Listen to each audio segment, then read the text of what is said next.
Sí, hola, muy buenas tardes a todas y a todos. Bienvenidos a la Sala Manuel Galicia de la Casa de las Américas en este día en que seguimos celebrando la dedicatoria de la Feria Internacional del Libro a Colombia como país invitado de honor. Y bueno, en nuestras jornadas ha sido más sencillo, quizás más familiar, más íntimo, Colombia en la casa. Hemos querido usar ese eslogan, esa manera de decirlo.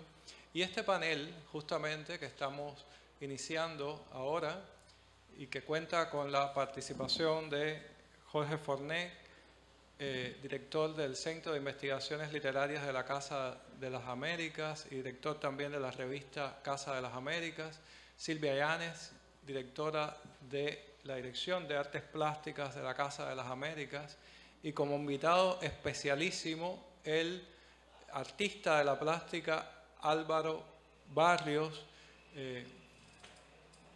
cuyas obras se suman a la colección en este año y que verdaderamente habla ese solo gesto, su sola presencia aquí, y obviamente después lo que nos pueda comentar al respecto, hablan de cómo ese vínculo del cual queremos dar cuenta en este panel está totalmente abierto, está totalmente en construcción. La presencia de Colombia en la casa es algo que está vivo, está vigente y está en construcción. Debo decir, porque forma parte también de la invitación, de que este panel es exactamente el correlato perfecto de la exposición que inauguramos ayer a las 5:30 de la tarde en la sala de lectura de la Biblioteca José Antonio Echevarría. Así que quienes no las hayan podido ver ayer, los invito a que cuando termine el panel puedan visitar la exposición, porque estoy seguro que van a ver allí ilustrados de una manera concreta muchas de las cosas que se van a comentar acá en esta tarde. La historia de Colombia en la casa comienza en los primeros años con el primer ganador colombiano del premio. De eso hablará inmediatamente Jorge Forné, pero hay momentos muy especiales, como por ejemplo siempre recordamos desde la biblioteca, siempre recordamos el primer café conversatorio que estuvo dedicado al libro, a la novela de Gabriel García Márquez, La mala hora. Y bueno, hay toda una mística con ese Gabriel García Márquez, que no era aún el premio Nobel, que no era aún el gran escritor del boom, pero que ya era un autor que era estudiado desde la Biblioteca de la Casa de las Américas y se encontraba su libro y se reflexionaba sobre su libro. Y estoy seguro que Silvita luego mencionará la gran exposición de pintura contemporánea del 77, que en aquel momento la prensa decía que era la más grande exposición realizada fuera de Colombia en aquel momento, y realmente es una exposición que aportó grandes nombres, grandes artistas. Siempre recordamos a Negrete, recordamos a Obregón, por supuesto, y hay que decir también que la casa tiene muchas maneras de testimoniar eso, esa relación, ese vínculo, pero una de las maneras más entrañables es la correspondencia, son las cartas. Y aunque no vamos a hablar aquí quizás del archivo, aunque Jorge seguramente mencionará alguna referencia al archivo, pero no vamos a decir aquí cuántas cartas hay, las cifras, digamos. Sí hay que decir que hay una relación muy entrañable también entre Aide Santamaría y muchos escritores y muchos artistas colombianos. Obviamente recuerdo a Salamea y las cartas con Aide, y recuerdo de manera muy especial a Obregón, que le hizo una pintura bellísima a Aide, que formó parte en algún momento de su colección personal, una obra que se llama Flores para Aide, y que realmente, lamentablemente, no está en la colección de la Casa de las Américas ese cuadro, pero en el momento en que también estamos celebrando a Aide Santamaría, quizás es muy importante mencionar que fue justamente un artista colombiano que tuvo con ella una relación muy esencial, muy particular, quien la pintó de la mejor manera, del mejor modo. Dicho esto, pues entonces cedo la palabra a Jorge Forné para que nos hable de los vínculos literarios de investigación desde la revista de Colombia con la casa. Sí, gracias Jaime, buenas tardes a todos y a todas, buenas tardes embajador. cuando Jaime recordaba que en el día de ayer se inauguró una exposición con ese título, Colombia en la Casa, de una muestra de libros publicados por la Casa sobre el tema de Colombia. Y hablábamos de la decisión que tuvieron que tomar los compañeros y compañeras de la biblioteca de cuánto tuvieron que excluir. Es decir, Colombia en la Casa era imposible de incluir en una exposición, desbordaría el edificio, es infinito, por decirlo de un modo un tanto hiperbólico, lo que hay de Colombia en la Casa, así que ellos se tuvieron que constreñir a los textos publicados en Colombia, el catálogo de la Casa de las Américas y en las publicaciones periódicas y algunas obras de arte, es decir, un pequeño botón de muestra. Lo mismo tendríamos que decir hoy, es imposible dedicar una mesa a todo lo que queremos decir. Así como ayer, cuando inaugurábamos esta exposición, decíamos ya los fondos, el fondo que conocíamos hace media hora ha envejecido porque el poeta Vito Puchana nos regaló un libro ayer mismo, pues hoy habrá que decir que Colombia en la Casa, esta mesa, la presencia del maestro Álvaro Barrios, es parte de Colombia en la Casa, es decir, es un material vivo esa presencia. Por tanto, yo me voy a ceñir algunos momentos, algunos hitos literarios, la presencia en el Premio Casa, en el catálogo de la editorial, en las revistas de la institución, pero sobre todo la revista Casa de las Américas, en algunos pequeños detalles que sirvan efectivamente, como ya les decía, como botón de muestra. Los colombianos llegan inmediatamente a la Casa de las Américas, el premio, la revista y el editorial de la Casa, como ustedes saben, surgen en el año 60 y ya enseguida está la presencia colombiana. En el primer número de la revista Casa de las Américas, que es de junio del año 60, ya hay un texto de Luis Emiro Valencia sobre la realidad colombiana, es decir, se abre la larga estela de más de 300 números de la revista Casa, se abre con la presencia colombiana. Y el propio Luis Emiro Valencia ganó el premio en el año 61 y fue el primer libro, su libro sobre Cuba, por cierto, sobre la realidad cubana de entonces, fue el primero de Colombia en todo el catálogo. Si ustedes van ahí a la biblioteca podrán verlo. Y junto con él, también en esos primeros años, ganó 4 veces mención el gran escritor afrocolombiano Manuel Zapata Olivella. Se publicó uno de sus libros, Corral de Negro, pero concursó en cuento, en novela, en teatro, y en todos ganó mención Zapata Olivella. Lamentablemente no el premio, pero aún así su libro Corral de Negros fue publicado. También creo que Jaime mencionaba hace un rato a Jorge Salamea, uno de los grandes intelectuales colombianos. Tuvo una presencia también muy temprana, mucho más cercana, porque Salamea fue miembro del comité de colaboración de la revista Casa hasta su muerte en el año 69. Pero antes ganó el premio con un libro de ensayo muy recordado, La poesía ignorada y olvidada, y poco después la colección La Onda publicó un libro de cuentos llamado El Gran Burundá ha muerto. Quizás algunos, los mayores, lo recuerdan, una edición muy bonita de ese libro.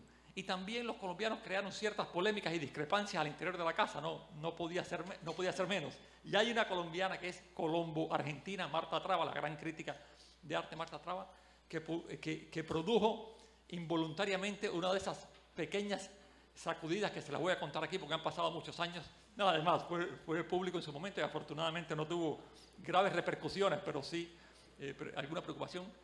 Marta Traba ganó en el año 66 el premio de novela con la novela Las ceremonias del verano, lo que estaría muy bien si no fuera porque Marta Traba era jurado en teatro, o sea, estaba ella juzgando los libros de teatro y su novela estaba concursando por acá, era con seudónimo, entonces los jurados no lo sabían. Un jurado compuesto por Carpentier, Benedetti, Juan García Ponce y no recuerdo algún otro, Manuel Rojas, el chileno.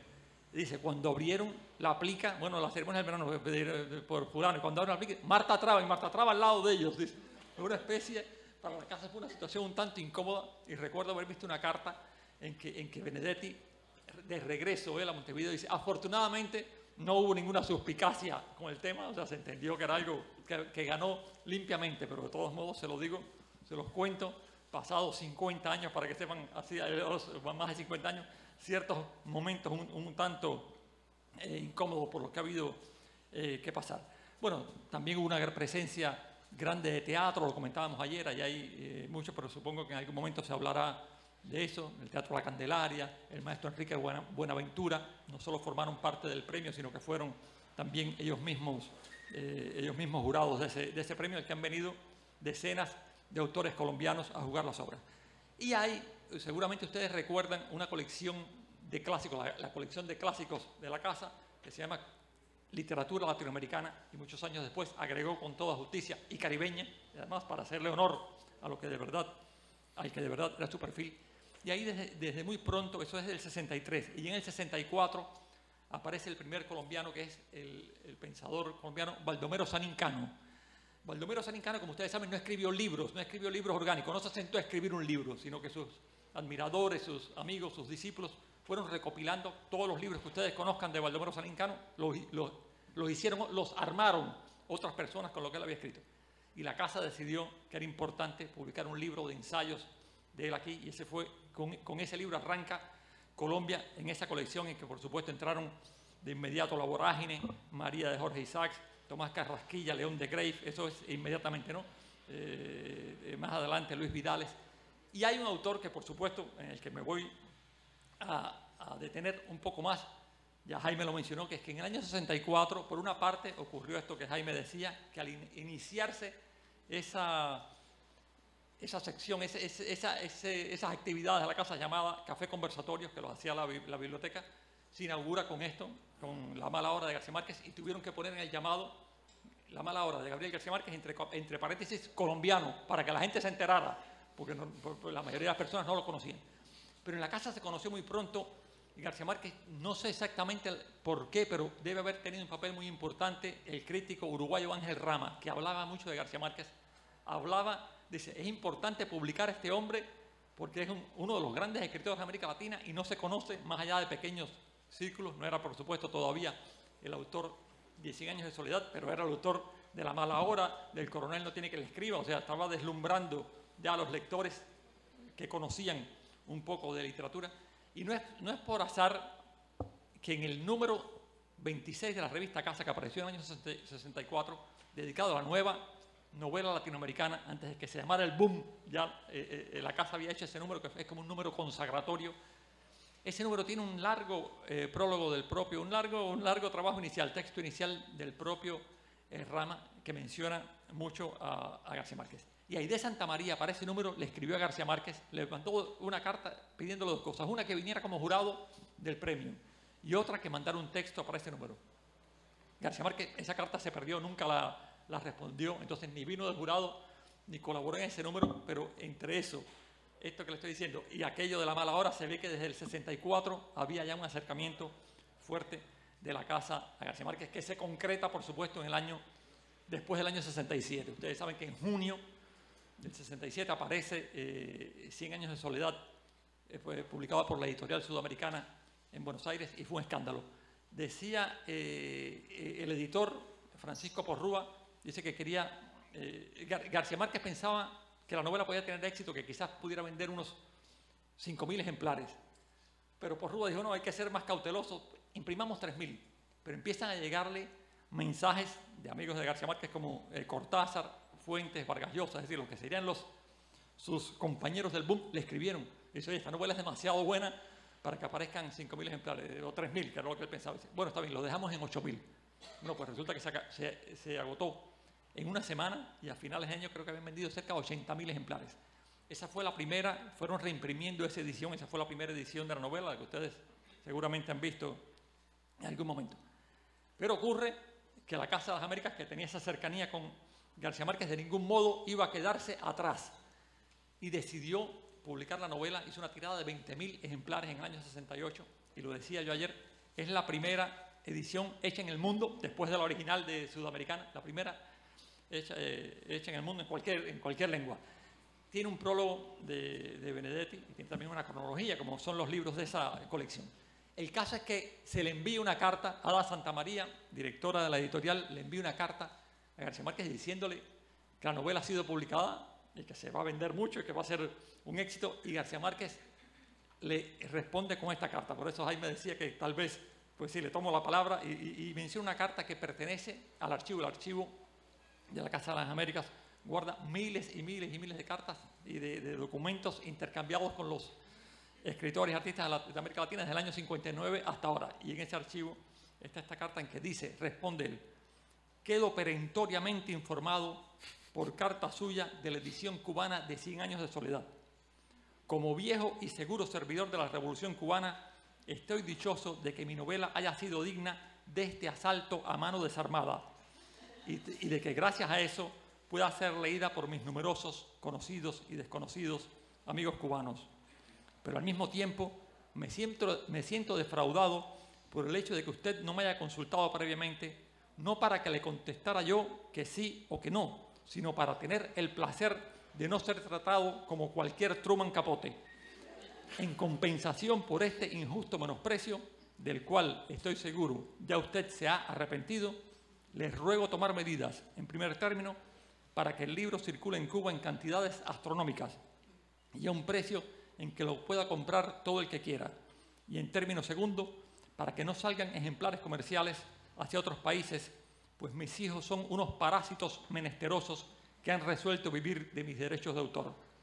Por último, recuerdo que gracias a la insensata terquedad de ustedes, tengo que ir a Cuba en enero del año entrante y que cualquier participación que usted quisiera darme en dinero, porque ella le había dicho, es usted un hombre rico en Cuba, cuando le manda la noticia de que la novela se está publicando, es un hombre rico en Cuba, cuando venga se lo gasta aquí o se lo mandamos en obras de arte. Hoy.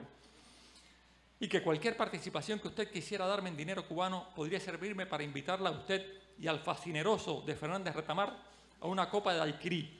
Confío en que ni él ni usted sean insensibles a esta descarada tentativa de soborno.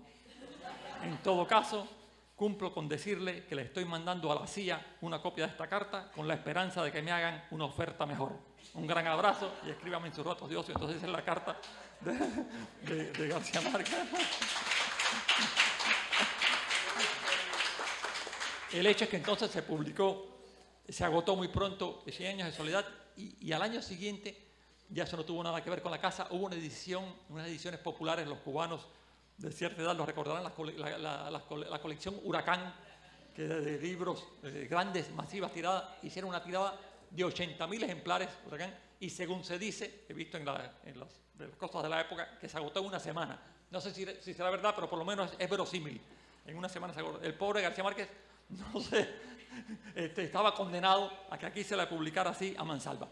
Y de hecho la casa siguió publicando varios de sus libros, creo probablemente sea el autor más publicado porque en el catálogo de la casa hay seis libros suyos. Cada vez que aparecía Crónica de una muerte anunciada, El general en su laberinto, El amor en los tiempos del cólera, cada uno de ellos iba apareciendo aquí muy pronto y también una excelente colección de todos los cuentos. Se publicaron ese título, Todos los cuentos de Mario Benedetti, de García Márquez, y hay uno el de él es excelente. Bueno, ese es más o menos algunos de los hitos, pero por supuesto la historia, yo voy cortando, pero la historia no se detiene ahí. La historia siguió hasta el día de hoy. La presencia de autores colombianos ha sido intensa en los últimos años, de hecho, ya no solo en el premio tradicional, en el premio, digamos, histórico, el que nació en el año 60, sino en los premios estos de carácter honoríficos para libros ya publicados. Hay una amplia presencia colombiana, son libros, como ustedes saben, que es de poesía, de narrativa o de ensayo que se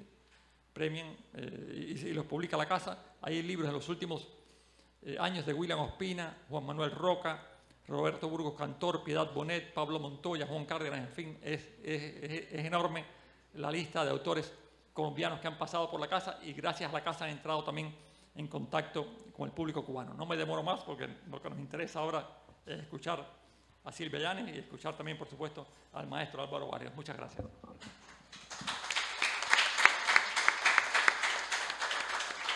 Sí, muchas gracias, Jorge. Y bueno, Silvia nos hablará de ese mismo vínculo, pero a nivel de plástica, de obras de arte. Bueno, he tratado de escribir lo que quiero decir para dejar el mayor tiempo posible al maestro Álvaro, porque la curiosidad de saber qué nos trae es muy grande. Antes de hablar de cualquier tema que tenga que ver con la colección de artes plásticas de Casa de las Américas, debo decir que estoy profundamente feliz de estar tan bien acompañada. Siempre estoy bien acompañada en esta mesa, pero hoy es muy especial. La Casa de las Américas, como yo traigo algunas imágenes, por favor, y algún resumen de los textos para que puedan seguirme la idea. Bueno, como todos saben o en algún momento han leído, la Casa de las Américas se funda el 28 de abril de 1959. Su propósito era establecer y fortalecer los vínculos con los artistas y los intelectuales latinoamericanos y socializar la creación de esos artistas latinoamericanos. La especialización a partir de diferentes direcciones o departamentos y programas en la casa permite el estudio y la difusión de numerosas manifestaciones culturales de nuestro continente. La institución en estos momentos conserva un importante patrimonio de documentos, grabaciones, títulos editados y obras plásticas. Específicamente, la Dirección de Artes Plásticas ha desarrollado una importante labor desde su inauguración en 1961 y ha mantenido estrechas relaciones con artistas latinoamericanos, caribeños y de otras partes del mundo, y ha desarrollado diversas exposiciones para difundir las creaciones de nuestro continente. Nuestra Dirección de Artes Plásticas se encarga además del estudio, la exhibición, la conservación y la restauración de un significativo patrimonio de obras reunidas en la colección Arte de Nuestra América, que recibe el nombre de Aidé Santamaría en el año 1984. Esta colección se ha desarrollado esencialmente a partir de donaciones. Esta es una importante particularidad de la colección. Esto demuestra el prestigio de Cuba, el prestigio de la Casa de las Américas como institución y la sincera voluntad de colaboración que han tenido los creadores latinoamericanos y diferentes gobiernos, instituciones, coleccionistas, para responder a ese llamado de Aidé Santamaría de crear una especie de museo, una especie de fondo de obras de arte latinoamericanos que no existían en Casa de las Américas. Nosotros hasta el día de hoy, aquí debo estar totalmente de acuerdo con Jaime, siempre con Jorge, que es algo que todo el tiempo hablo con Jaime, las colecciones, ya sea nuestra colección bibliográfica, nuestra colección de artes plásticas, de documentos, las colecciones musicales, son colecciones vivas y crecen todos los días. Hasta hace un mes teníamos en nuestra colección 20.991 obras de arte. Las dos exposiciones de artistas colombianos recientes celebradas en el contexto de los meses de enero y febrero del presente año, la del maestro Álvaro y la del joven Alexander Fals, han contribuido con sus generosas donaciones. En el caso de la del maestro Álvaro, deberíamos decir generosísima donación, a que esta cifra de 20.991 obras se engrose en una cantidad considerable de piezas, en este caso de arte colombiano, muy específicamente en el caso de la del maestro Álvaro, de grabado. Ahora ustedes están viendo justamente en este momento dos preciosas piezas de la zona del Pacífico, La Mujer con Niño y El Ángel, que conforman parte de las 500 piezas de arte popular que recorren diferentes regiones de América Latina y el Caribe y que expresan la riqueza material de nuestro arte popular, cerámica, madera, vidrio, metal, papel maché, textil. Esta específicamente es madera pintada y laqueada, que son una muestra de la riqueza del arte popular. Hay 4 zonas importantes en la colección en cuanto a cantidad y a grado de conservación de las piezas. México con una excelente colección, Chile, Perú con una colección muy querida por la casa y Colombia con la particularidad de ser no solo importante por la amplia representación en cantidad de piezas. Eso lo podrán ver una pequeña muestra en la exposición Arte Popular Colombiano que se inaugura hoy a las 5 de la tarde en la Galería Mariano. Investigamos 43 piezas y después decidimos exponer entre 38, 39, 40 piezas del resultado de esa investigación de 43 piezas. Tiene la particularidad de ser la colección de arte popular que más piezas de fibra, hecha con fibras naturales, tiene. Además, piezas en cerámica, en madera, en textil, y es quizás también la que más abarca, junto a México, son las dos zonas con esta particularidad, que abarca mayor cantidad de zonas del país. Específicamente, la relación con Colombia empieza muy tempranamente en Casa de las Américas. Han sido fructíferas y prolongadas en materia de arte. La primera exposición tuvo lugar en el año 1965, con una muestra que se llamó 5 pintores colombianos, donde estuvieron presentes Carlos Granada, Norman Mejía, Arcadio González, Pedro Alcántara y Augusto Rendón. Y dejó una estrechísima relación, especialmente con Augusto Rendón y con Pedro Alcántara, con una amplísima donación de sus obras, 46 obras de Pedro Alcántara y 79 de Rendón, que forman parte desde el año 65 de nuestra colección. Además, en esta colección, en esta sección de la colección de arte colombiano, sobresalen artistas como Alejandro Obregón, Beatriz González, Edgar Negret, Felisa Burstin.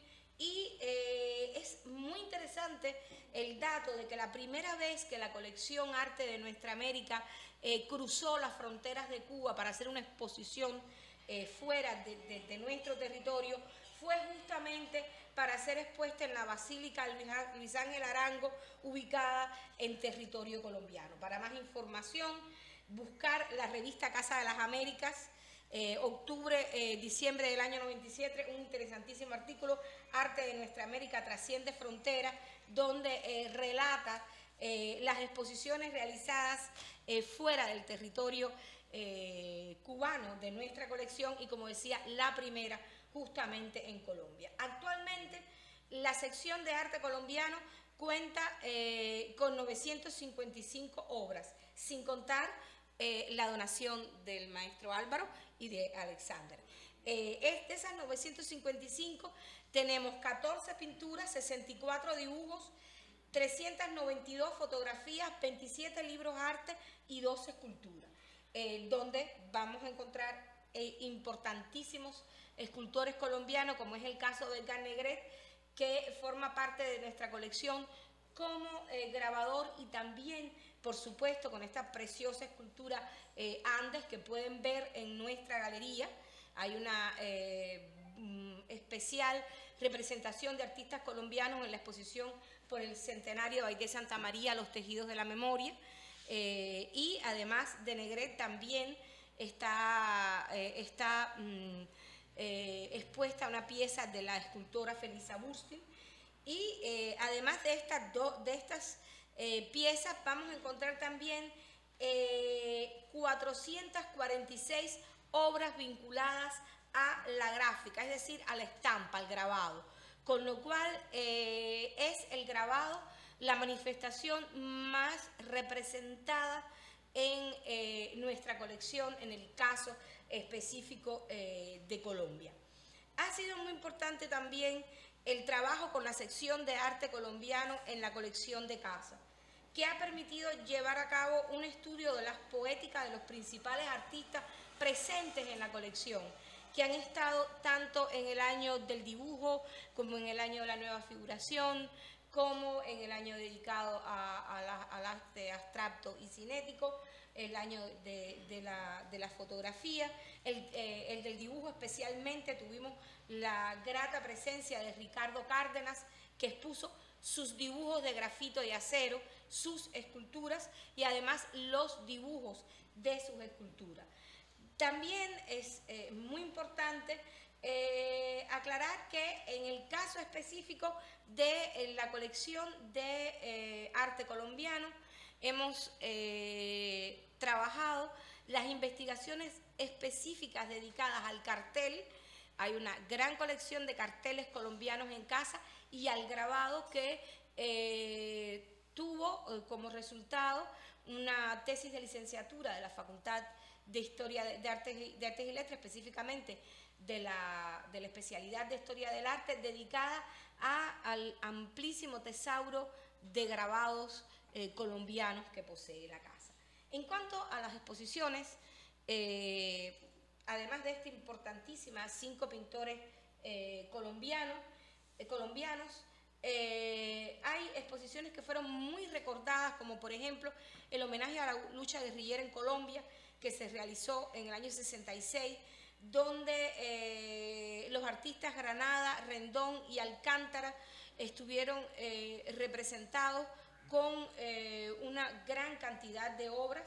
La presencia de exposiciones personales, como la del año 74, dedicada a Rendón, y esta que citaba Jaime, tan importante, del año 77, la plástica colombiana de este siglo, que nos dejó una muestra de obras de Alcántara, Obregón, Rubiano Caballero, Triana, y que abarcó toda la galería latinoamericana, más el segundo y el tercer piso de Casa de las Américas. Así, muchísimas otras exposiciones, recordadísima en el año 80, Baila Mecánica, donde nos visitó y donó una gran cantidad de esculturas Felisa Burstyn, esta interesantísima artista contemporánea colombiana. Un año después, en el 81, vuelven a exponerse las esculturas de Felisa y con la muestra dos escultores colombianos, Felisa y Negret.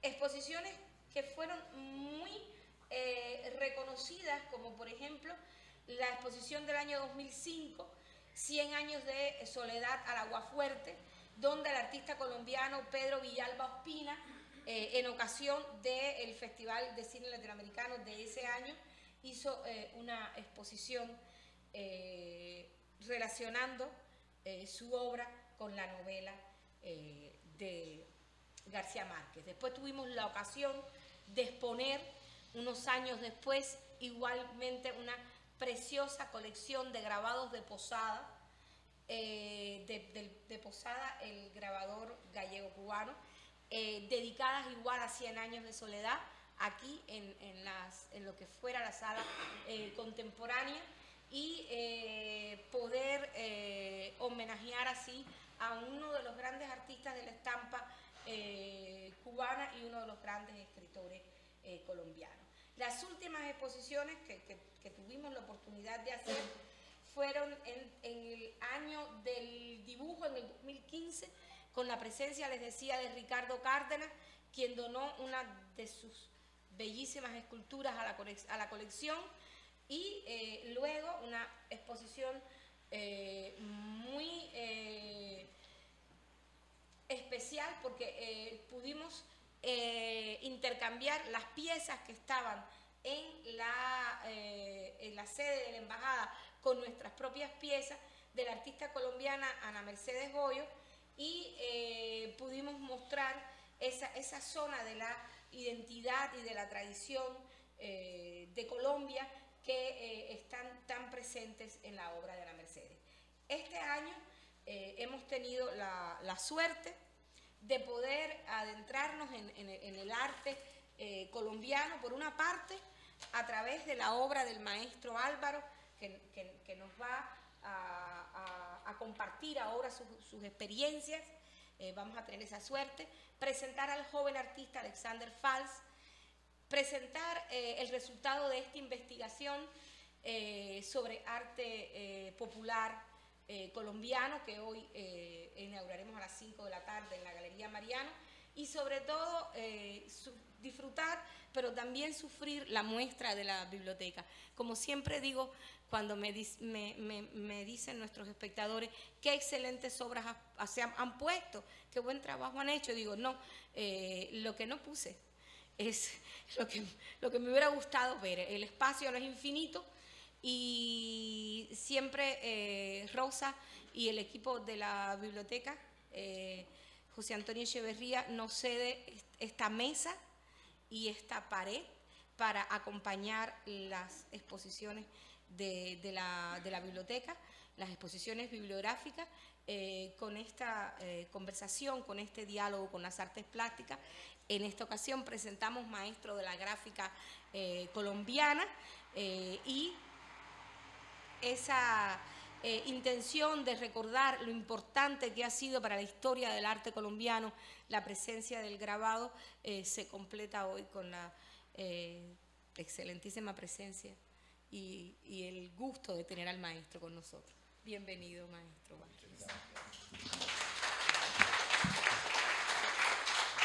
Gracias Silvia y maestro. Bienvenido a la casa. Quiero agradecer muchísimo al embajador de la República de Colombia, a José Noé Ríos, porque desde el principio que se supo que el maestro Álvaro Barrios venía a Cuba, iba a estar en la casa, contactó con nosotros, nos puso al tanto de que el maestro quería comunicarse con la casa, quería dejar su obra con nosotros y bueno, agradecer muchísimo al maestro, pero también al embajador que nos acompaña, el tener en cuenta a la institución y poder establecer ese vínculo, que ha sido un vínculo tradicional también con el caso de Colombia. Maestro. Muchas gracias a todos por su presencia esta tarde. Muchas gracias a Casa de las Américas, un anfitrión inigualable, de toda mi admiración desde hace tantos años.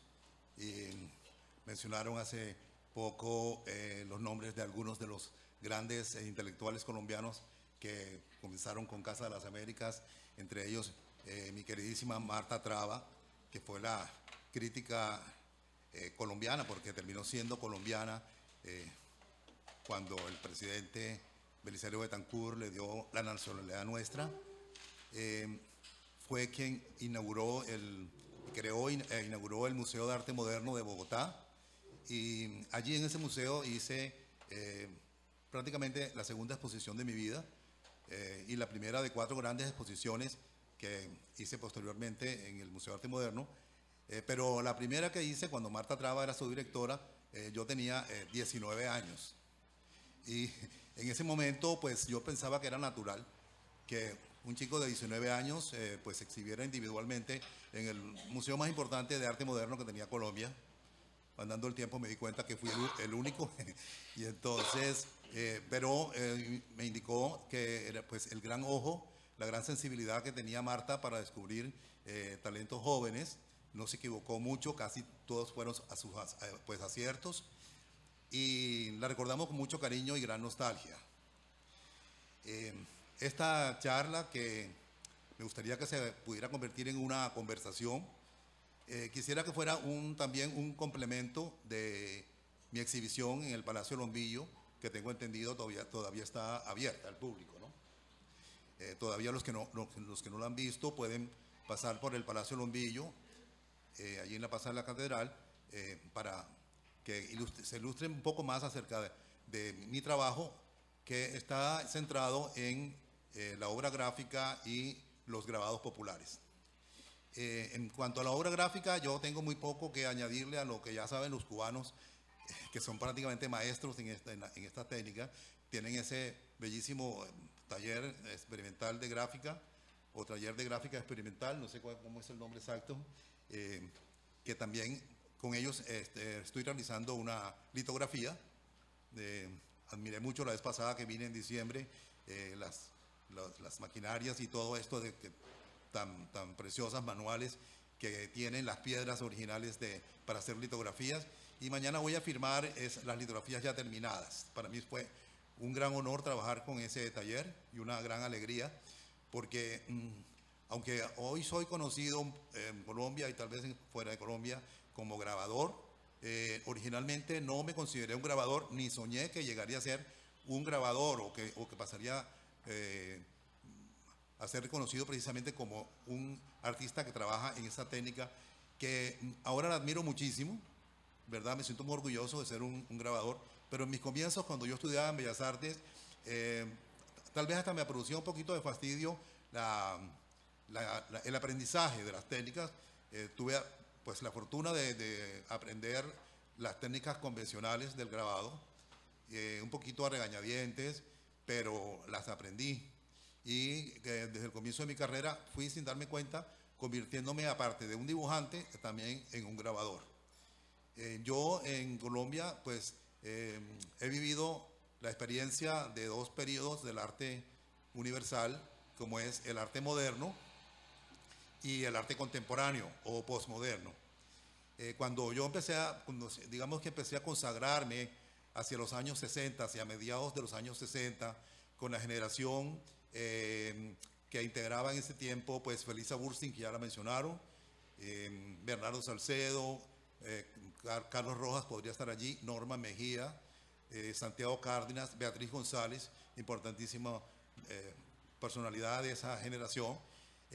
Me refiero a una generación artística, no tanto a una generación cronológica, porque a esa generación de los años 60 en Colombia pertenecíamos artistas de distintas fechas, artistas como desde el año 46 hasta del año 38, pero todos surgimos en ese tiempo, un poco, como ya dije, a la sombra o el amparo de una personalidad tan importante, tan poderosa como la de Marta Traba, y fuimos los artistas que ella aglutinó alrededor de la idea de Museo de Arte Moderno de Bogotá. Algunos, o la mayoría, ya pasaron a otra dimensión, siendo muy jóvenes, y bueno, no sé en qué momento sentí que el grabado era para mí un llamado muy poderoso.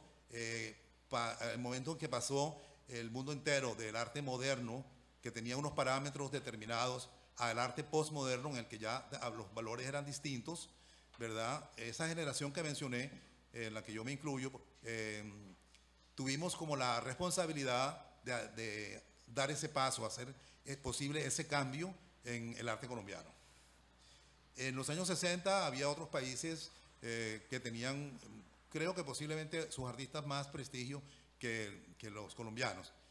La gente hablaba mucho de los grandes artistas venezolanos, muy merecidamente, de los grandes artistas argentinos, pero Colombia siempre fue, pienso yo, o tengo esa sensación, de que se consideraba como un país que tenía artistas buenos, pero un tanto conservadores.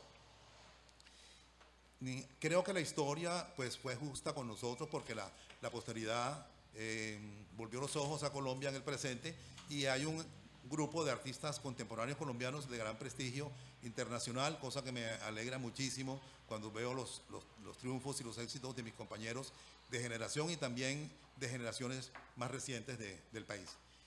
Pero ya cuando se dio el cambio en todo el mundo de los conceptos modernos hacia el concepto postmoderno, ya yo estaba trabajando en la idea de mis grabados populares.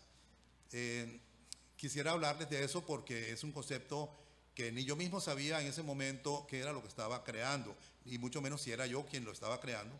Pensaba que ya eso existía en alguna parte del mundo, y muchos años después supe que no. Yo, mientras hacía mis trabajos de dibujo, porque en ese tiempo no hacía pintura, hasta comienzos de los 70 no hacía pintura, sino solamente dibujo y grabado, me ayudaba en el desarrollo de mi carrera, pues trabajando en agencias de publicidad. Trabajaba en una agencia de publicidad en Barranquilla, que es la ciudad donde yo nací y donde vivo, a la orilla del mar, muy parecidos a la idiosincrasia cubana. Me encuentro como muy cercano cuando estoy acá en este bello país, porque parecemos como pueblos hermanos, o somos, no parecemos, somos. Y nos diferenciamos mucho porque Colombia es un país de muchos niveles geográficos, y es desde un país caribe hasta un país andino. Y yo pertenezco, digamos, que al país caribe, aunque somos un país unido, pero la idiosincrasia caribe es distinta.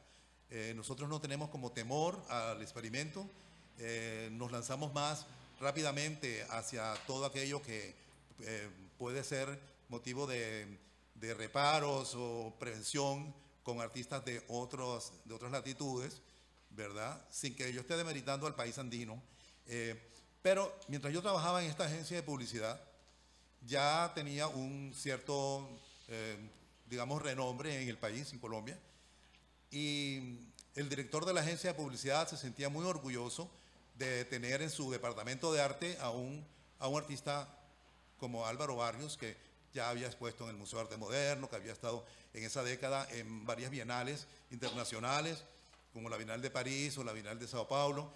Y bueno, todos los lunes nos reuníamos para el equipo de arte, estudiáramos las propuestas de las compañías que habían encargado a la agencia de publicidad una campaña publicitaria para sus productos. Uno de esos lunes nos presentaron la propuesta de un cliente que tenía una compañía cafetera, se llamaba Café Puro Almendra Tropical, y ellos querían una campaña para celebrar 45 años de su empresa. Y la idea central era presentar 3 generaciones de buen café, como 3 generaciones de familias colombianas que tomaban esa marca de café. Me propusieron si yo quería ilustrar con mis dibujos 3 avisos publicitarios. El primero, que representara a una familia colombiana de los años 20, otra de los años 60 y otra de los años 70. Y yo pues con mucho gusto decidí pues aceptar que fuera yo el dibujante de la compañía que hiciera esas 3 ilustraciones que iban a salir en la prensa, en los periódicos. Los hice a lápiz y formaban parte del conjunto de la publicidad. Cuando hicieron las primeras pruebas, nos dijeron de la imprenta que los dibujos debían tener mayor énfasis, que debían ser más fuertes los trazos de lápiz, porque una cosa era el dibujo cuando se exhibía físicamente en una pared, digamos, y otra cuando se imprimía. Entonces, para imprimir había que hacer el dibujo con cierta técnica. Entonces, devolvieron los dibujos y tuve que adaptarlos, ¿verdad?, al medio en el cual se iban a publicar, que eran los periódicos. Y salieron en la prensa, muy bonitos, pero antes de eso, el gerente o dueño de la compañía de publicidad le preguntó al cliente si querían que los 3 dibujos aparecieran en la prensa firmados por el artista Álvaro Barrios, o que si preferían que no apareciera. Y el cliente pues preguntó primero que todo qué diferencia podía haber, y el dueño de la empresa dijo pues sí, una gran diferencia, porque si están firmados por él cuesta mucho más el trabajo. Entonces, claro, un poquito tacaños, los señores de la cafetería dijeron no, preferimos sin la firma. y salieron en la prensa sin firma. Pero cuando los vi en la prensa, yo pensé inmediatamente, esto parece un grabado. Pues es una edición múltiple. Claro que es una edición muy grande porque es el número de ejemplares que tiene el periódico. Está sin firma, le hace falta la firma. Me encantaría firmarlos a lápiz como se firman los grabados convencionales, y numerarlos con el número de la edición del periódico. Pero al numerarlos tendría que averiguar de cuánto fue la edición del periódico. Todo esto, ¿quién me podrá ayudar? Pero entonces el director del periódico el periódico se llamaba Diario del Caribe, y el director del periódico era el escritor Álvaro Cepeda Zamudio, muy cercano al grupo llamado Grupo de Barranquilla, a Alejandro Obregón, a García Márquez y a todos ellos. Entonces, como era un intelectual, y un intelectual que también admiraba mi obra y conocía mi obra, y el asistente del director era un periodista, Julio Roca Baena, que también fue mano derecha de García Márquez después en Barcelona, gran amigo mío ambos.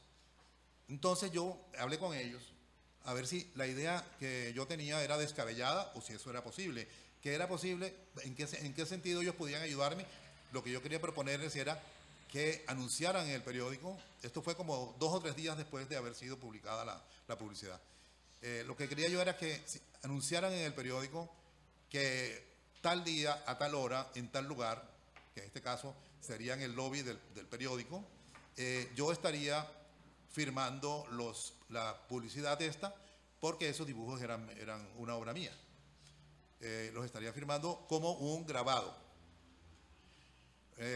Por lo tanto, deberían considerarse originales, porque muchas personas se equivocan cuando creen que los grabados no son originales. Y sí son originales, pero originales múltiples, ¿verdad? Hay originales de piezas únicas y hay originales de piezas múltiples, que es diferente. Las piezas múltiples es diferente a un afiche o a cualquier otra cosa distinta, pero el grabado tiene como un propósito también desde sus inicios, o tenía un propósito, que era hacer que la pieza única pudiera multiplicarse y llegar al mayor número posible de personas, ¿verdad? Posiblemente con un precio más económico que la pieza única. Pues la idea enseguida los asombró y les encantó, y me dijeron que no había que al contrario lo anunciarían con todo. En primera página del periódico anunciaron que todo aquel que tuviera el periódico en su casa lo podía llevar al lobby del periódico para su firma. Bueno, fue todo un éxito, porque en ese tiempo pues no había tanto periódico digital ni tanta cosa así, sino que todo se hacía con papel. Pues la gente guardaba los periódicos, los guardaban hasta por meses, porque los usaban para limpiar vidrios con mojados, y para todo servía el periódico, los periódicos. Entonces tenían sus periódicos desde hacía 4 o 5 días, y hubo una fila larga de gente, de personas, en mi ciudad, Barranquilla, fue eso, para que yo les firmara los periódicos numerados. Creo que la primera edición fue como de 18,000 ejemplares, pero no, yo los firmaba uno de 18,000, dos de 18,000, tres de 18,000, etcétera, pero lógicamente no vinieron 18,000 personas a la firma, y afortunadamente, porque me hubiera agotado la mano, pero los que firmé, los firmé sobre 18,000. Enseguida vinieron reacciones. Los grabadores tradicionales, porque entonces yo los bauticé, les declaré que se llamarían grabados populares. Populares, el título un poco en honor a José Guadalupe Posada, el grabador mexicano, que ilustraba con sus grabados cancioneros y publicaciones populares, y porque era popular en mi intención de que llegara al mayor abanico de personas posible mi obra, y que la firma fuera además gratis, porque también se creía, estaba esa idea que yo considero equivocada, de que los grabados adquieren mayor valor si están hechos en un papel muy fino, si la firma del grabado realmente encarece la obra, que no es lo mismo un grabado de Picasso con la firma de Picasso que sin la firma, y todo eso yo considero que es un mito en cierta forma inaceptable. Creo que la obra grabada es igual de importante, no importa si el papel que usa el grabador es un papel periódico, ese papel que se oxida tan rápidamente, que envejece tan rápidamente, y no importa si la edición es muy grande, ni si la firma vale más o vale más con firma o sin firma. No, acá siempre tenía que ser la firma gratis.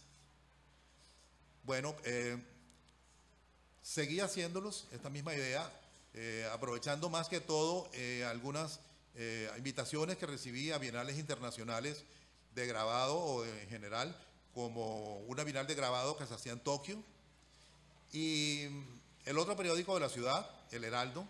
También los dueños eran amigos míos, una afortunada coincidencia, porque en los periódicos de Colombia, y me imagino que de todas partes del mundo, un espacio en la página del diario es muy costosa, cuesta millones reservar un cuarto de página, media página o una página. Si alguien quiere publicar un aviso, quiere publicar cualquier cosa, tiene que pagar muy alto.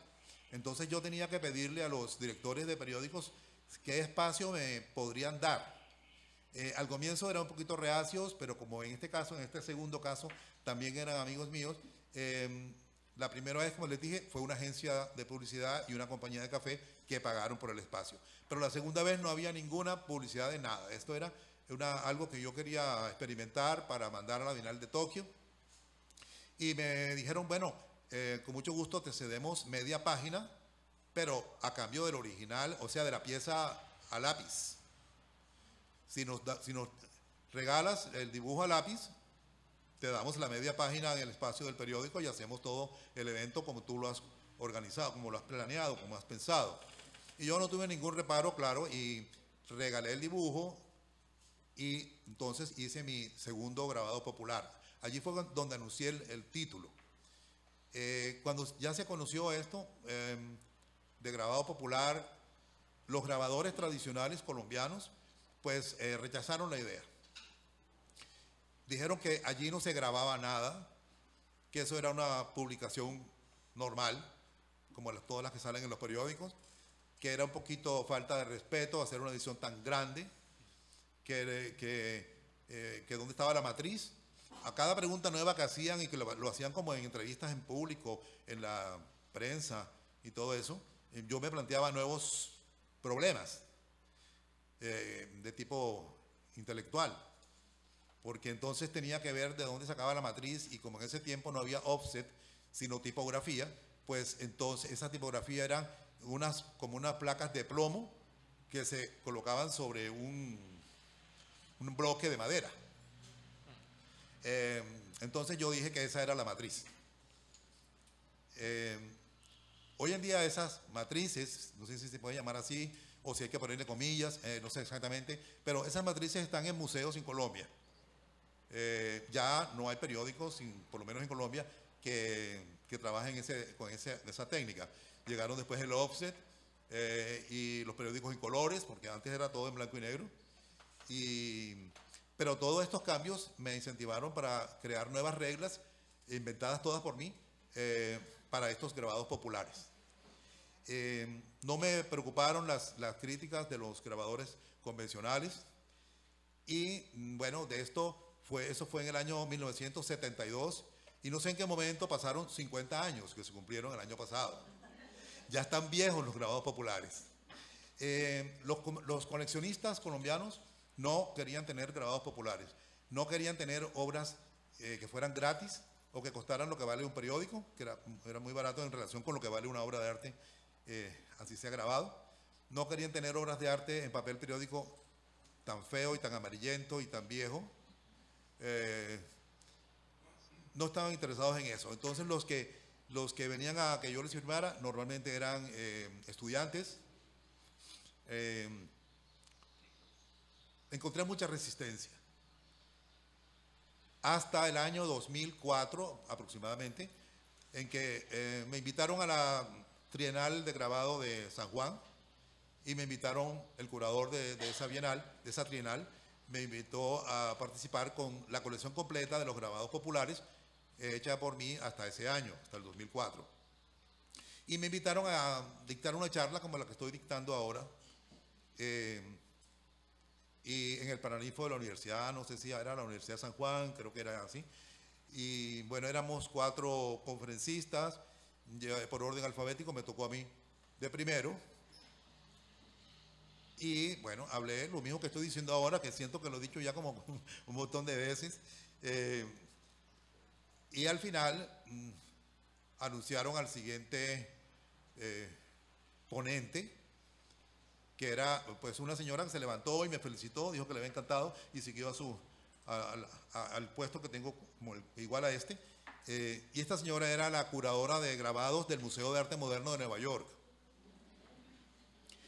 Después de las 4 conferencias nos invitaron a todos a un almuerzo y me tocó ella al lado y me dijo: mire, esto que usted ha dicho, los grabados populares, yo nunca lo había oído. Esto me parece muy emocionante y yo quisiera saber usted cuándo va por Nueva York. Yo dije: bueno, voy por Nueva York dentro de 2 horas porque después de este almuerzo me voy con mis maletas para el aeropuerto. Entonces me dice: no, qué maravilla, tome mi tarjeta y ojalá pudiéramos vernos el viernes, hagamos una cita en el Museo de Arte Moderno, que quisiera conversar con usted más más extensamente. Claro, entonces yo, muy tímido, aunque hay gente que dice que no lo soy, pero yo estaba muy tímido y me encontré en Nueva York con José Ignacio Roca, que era el curador de la Trienal de San Juan y que después ha hecho una carrera muy importante como curador. Acaba de terminar la curaduría de la Bienal de Sydney. Este es colombiano, José Ignacio, y le comenté, mira, tengo una cita con la curadora de grabados del MoMA mañana, y él me dice, yo te acompaño, no a la cita, pero te acompaño porque también tengo que ir al MoMA a recoger los catálogos. El MoMA había estado cerrado por un tiempo para hacer unas remodelaciones, y al reinaugurarlo hicieron una exposición, y el catálogo era un gran libro donde había participado la artista colombiana Doris Salcedo, y él había escrito un ensayo sobre Doris Salcedo. Entonces él también tenía otra cita en el MoMA. Cuando, bueno, yo escribí o llamé por teléfono diciendo que si podía ir con José Roca, simplemente que él no estuviera presente en la reunión como ellos quisieran. Digo, no, al contrario, nos parece muy importante que esté él porque él es un gran amigo del museo y nos interesa mucho que esté muy bien. Entonces era un almuerzo y para mi sorpresa había 4 curadores del MoMA, aparte de la curadora de grabados. Estaba el curador de arte contemporáneo y el curador de arte latinoamericano, que era Luis Pérez Oramas, venezolano. Y hasta ese momento yo no pensé que me iban a hacer más preguntas sobre el tema de los grabados populares o algo así, pero no, realmente lo que querían era hablar conmigo sobre si esos grabados que estaban en la Bienal de San Juan, en la Trienal de San Juan, tenían que volver a Colombia, que se habían salido como exportación temporal, o si tenían que volver a Colombia. Y yo dije, no, pues mire, no tienen que volver a Colombia, porque cuando yo los mandé de Barranquilla a San Juan, los aseguré, tenía que asegurarlos, y los aseguré, creo que era como, no me acuerdo por cuánto fue, pero sumaba, creo que era $1000 cada papel. Y me dijeron en FedEx, pero cuando sumaron eran 76. ¿Qué cuesta todo ese dinero? ¿Qué lleva usted allí en esa caja que cuesta tanto? Porque eso es como exportar un automóvil y tiene que llenar unos requisitos. Yo dije que llevo allí, pues llevo unos periódicos viejos. Entonces, no, ¿y cómo puede costar tanto eso? 76 periódicos viejos, $76,000. No, eso, no. Yo dije, miren, lo que yo necesito es que eso llegue a San Juan este sábado y dígame en cuánto tienen que asegurarlo. Dice, bueno, tienen que asegurarlo $900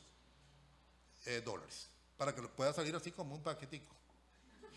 Y yo, bueno, con tal de que lleguen, mándenlos así. Entonces eso es como paréntesis de lo que estaba conversando con la gente del MoMA, y les dije, no tienen que volver a Colombia, porque eso salió como unos periódicos viejos. No tienen que volver. ¿Por qué? Bueno, porque estamos interesados en adquirirlos para nuestra colección.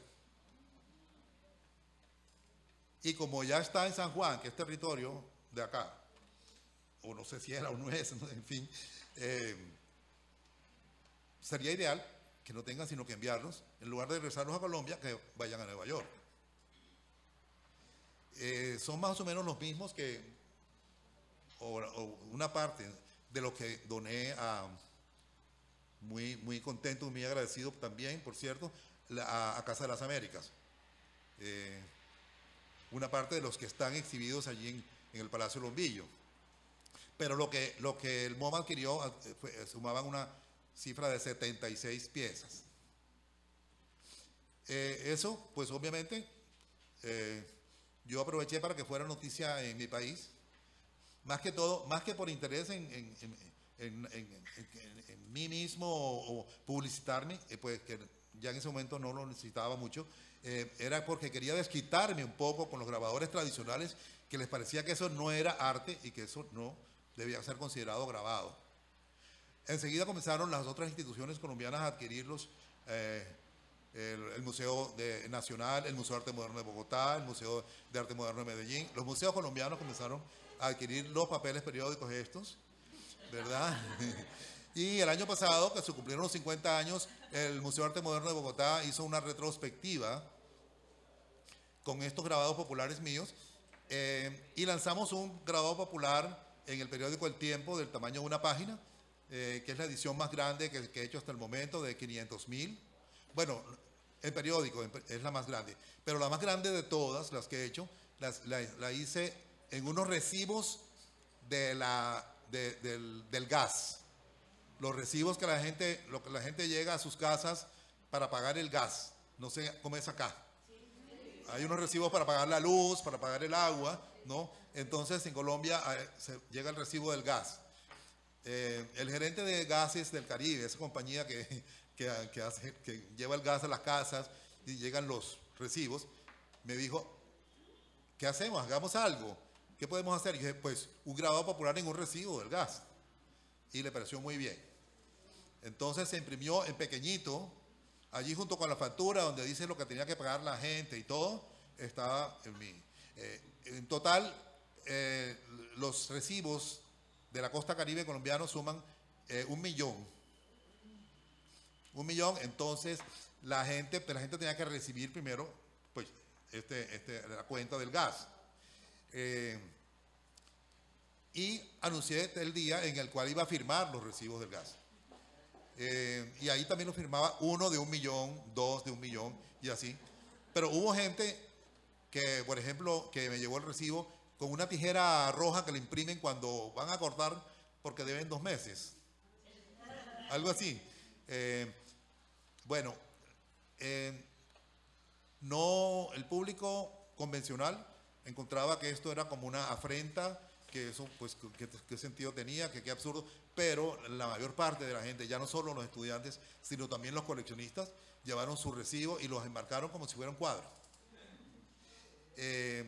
Me siento muy, muy feliz de haber logrado que esa idea hubiera llegado tan lejos, que llegara a los 50 años. Tengo la esperanza de algún día hacer uno en un periódico de Cuba. Ojalá no sea imposible. Y hoy nos inventamos la idea de hacer un grabado popular como hoja volante, porque no solamente vienen en los periódicos o en los recibos del gas, o en fin, sino como unas hojas volantes que se puedan repartir y firmar. Yo sigo la convención de que sean firmados a lápiz, como los grabados tradicionales, y siento que he podido cumplir una función, no sé si llamarla social o qué. Creo que se logró la idea de sacar el grabado o la obra de arte de los espacios convencionales como galerías y museos y que circulen por todas partes, en las calles. He tenido la gran satisfacción de ver gente de todos los estratos sociales, económicos, etcétera, con sus grabados en sus casas, y también otros casos en los que las personas no saben de qué se trata, y he visto a alguien envolviendo un paquete con periódicos, y ahí está mi obra, o el papel machucado tirado en la calle que se lo lleva el viento, ¿verdad? De modo que eso para mí no es más que el afianzamiento de la idea que tenía Marcel Duchamp de la unión del arte y la vida. Bueno, si alguno tiene alguna pregunta o les parece que es incompleto lo que he dicho. Bueno, vamos a ver unas imágenes para que se hagan una idea de cómo son estos grabados populares, los que no han visto la exposición del Palacio Lombillo. Esta es otra hoja volante que se llama el Martirio de San Sebastián. Tiene arriba una imagen de una fotografía creada por mí de una especie de mártir contemporáneo que tiene encima unas planchas eléctricas.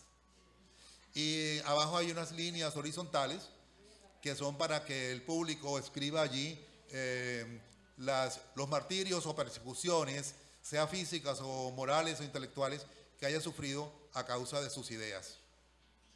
Y como eso ha ocurrido con mucha frecuencia en general, en Colombia no escapa de eso, pues es una obra que más poderosa de lo que yo creí, porque efectivamente el público empezó a escribir allí toda la serie de dificultades que el pueblo colombiano ha sufrido en 60 años, digamos. Se convirtió en una obra muy comprometida, pero es una hoja volante, es una impresión hecha en una imprenta común y corriente, ¿verdad? Y que el público se la lleva y la puede llenar.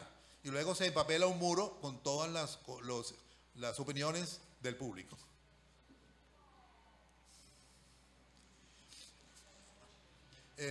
La fotografía anterior, que no se veía muy clara, que la figura estaba acostada, era el tema de San Sebastián.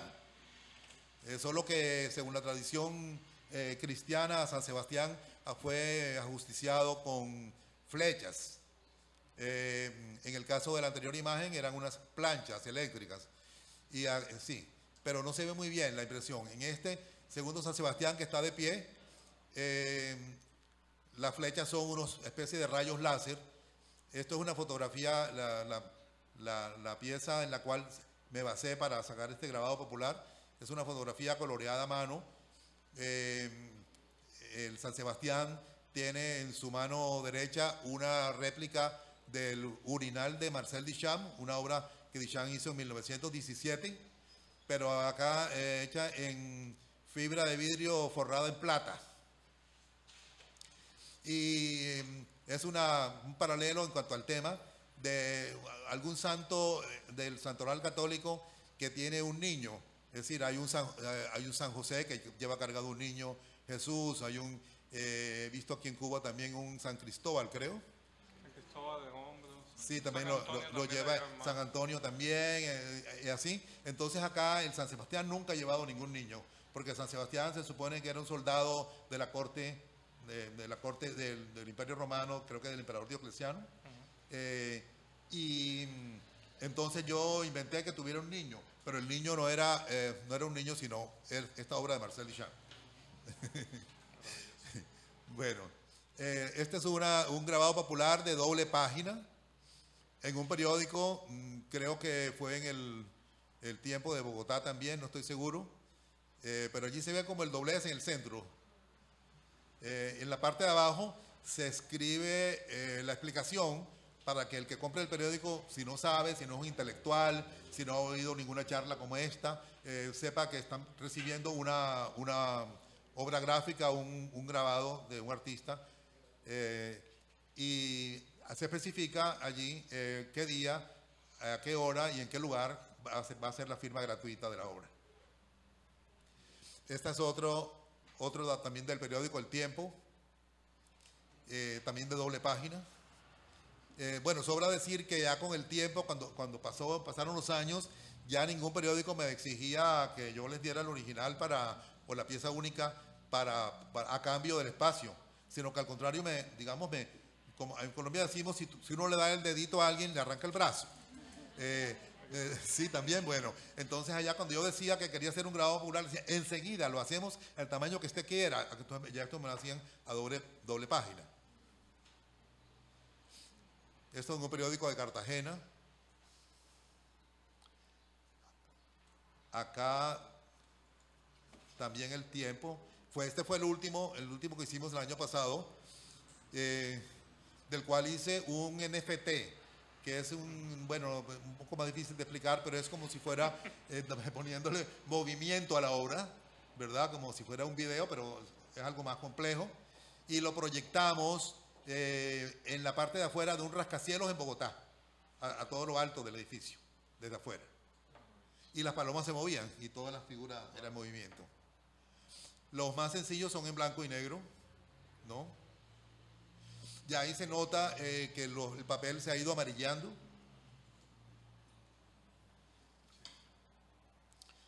Este es un periódico de Cali.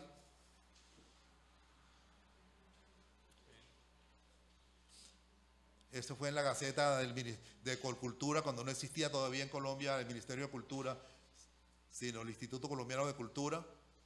Otro tema de San Sebastián. Este lo hice en Buenos Aires, cuando estaba el Centro de Arte y Comunicación, que dirigía Jorge Glusberg en la Argentina.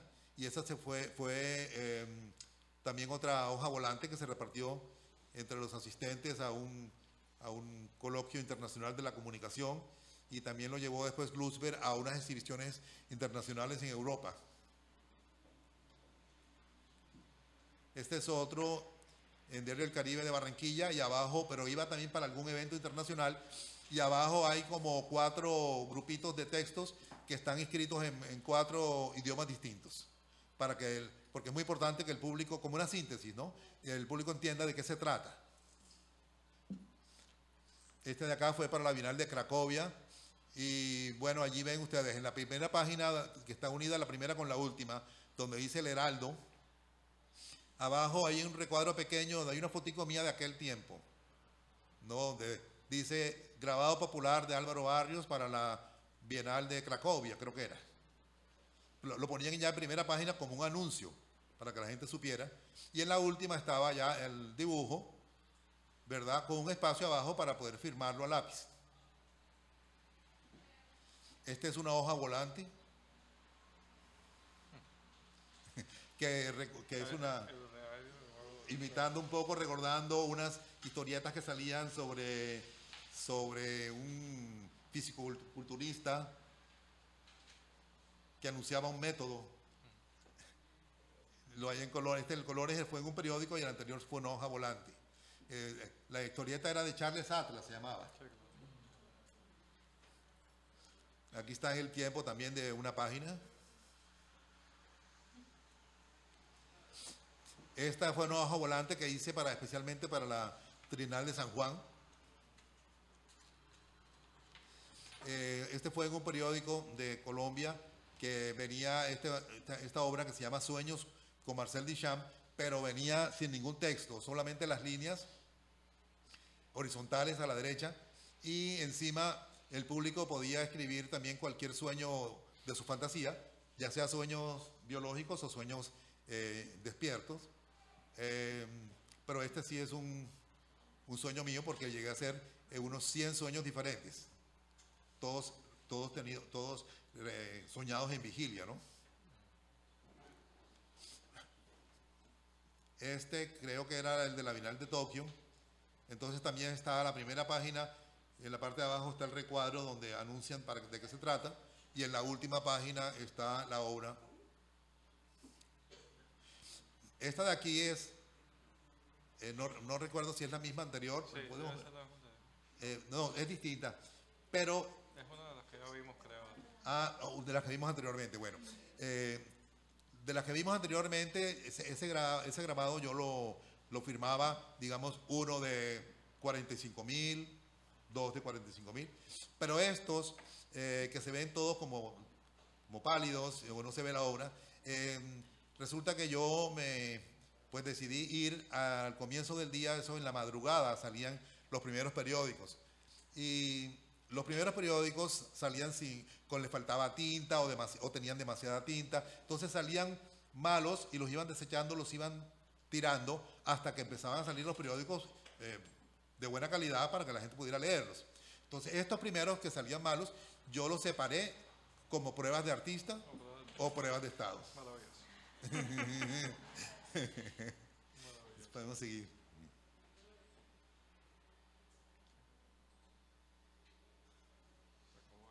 ¿Se acabó?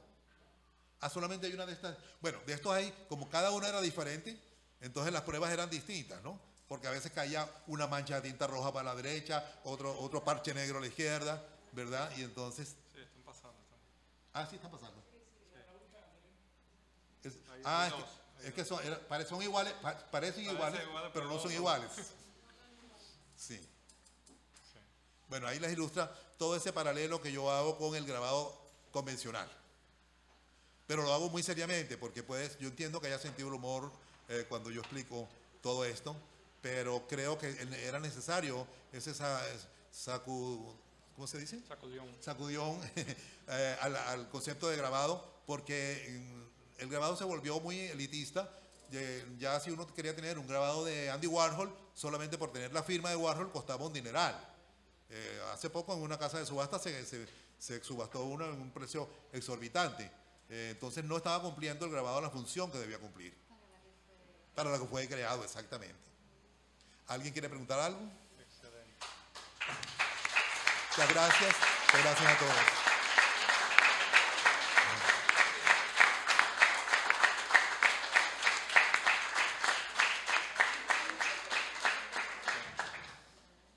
Sí, bueno, tenemos unos minutos. Si alguien quiere hacer alguna pregunta, aprovechar el privilegio inmenso de tener al maestro.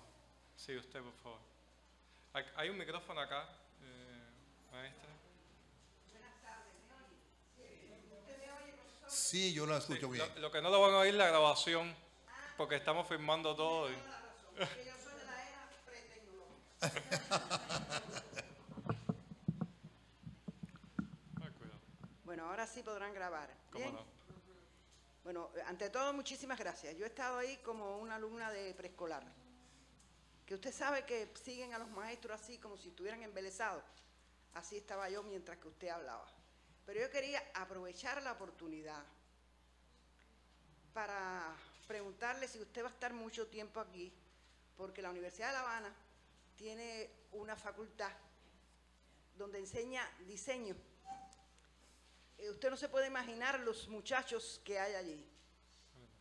No es porque yo tenga preferencia por ello, porque yo no pertenezco a ese gremio, pero es que son estudiantes muy interesados, muy ávidos del saber, y no siempre tenemos la posibilidad de que ellos vayan a los lugares y oigan a las personas expertas, las personas que además conocen de cómo se ha abierto el mundo artístico, están más apegados a las cosas tradicionales.